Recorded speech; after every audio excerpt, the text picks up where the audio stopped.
Mga didilis ha, makinig kayo. May paalala yung mga facility, nag-organize nitong June 28, White Ribbon Rally ha. Eto, parang sinasabihan kayo mga didilis na hindi kayo welcome at huwag kayong pupunta. Kaya itong mga pa-post-post at pa-announce nitong si Binibini Baklang Hari at saka itong si Mike Diferencia at yung iba pang mga aliporis nito ng mga bubuwit, ng mga ingron, ng mga didilis, tumigil kayo dahil hindi kayo welcome. Babasahin ko sa inyo, basahin natin kung bakit hindi kayo welcome ha. Ang tigas, tibay ng mukha nyo ha. Sige, basahin natin. Paalala sa lahat ng dadalo sa June 28 rally. Ang layunin ng ating pagtitipon ay ang mapayapang pagpapahayag ng saloobin at panawagan para sa tapat, mahusay at makatarungang pamamahala. Makinig ha. Hindi pinapayagan at hindi ka-welcome sa rally na ito ang mga taong may layuning manggulo. Di ba? Doon pa lang hindi na kayo pwede mga didilis. Pangalawa, magpakalat o provokasyon.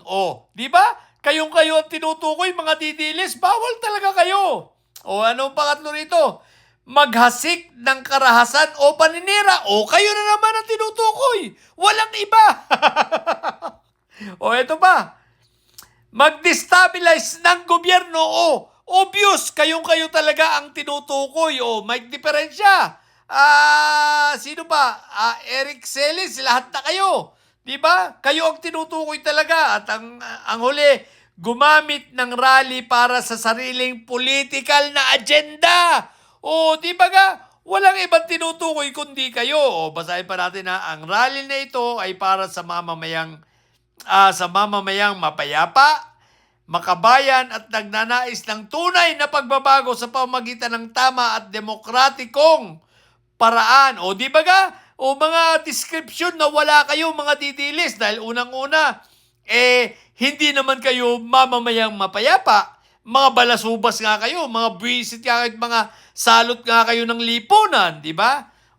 Makabayan at nagnanais ng tunay na pagbabago, di ba? Hindi naman kayo makabayan. Kailan pa kayo naging makabayan, mga hinayo pa kayo, mga didilis kayo, at hindi nyo gusto ng pagbabago.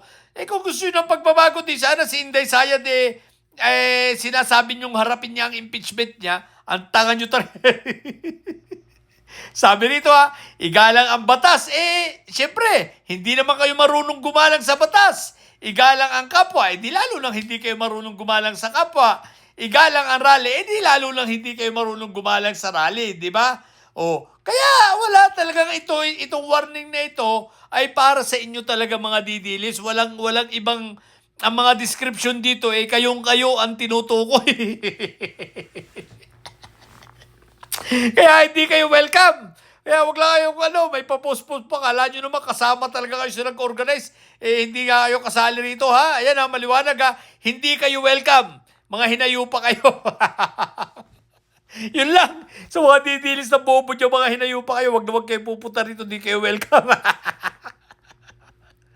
Matili kayo mga bobot may sayad sa mga may sayad. Lagi, hi blood, wag kayo pupunta ha. Baka magmukha kayong lumot doon. Berde pa naman kayo. Puro nakaputi ang nandun. Bye!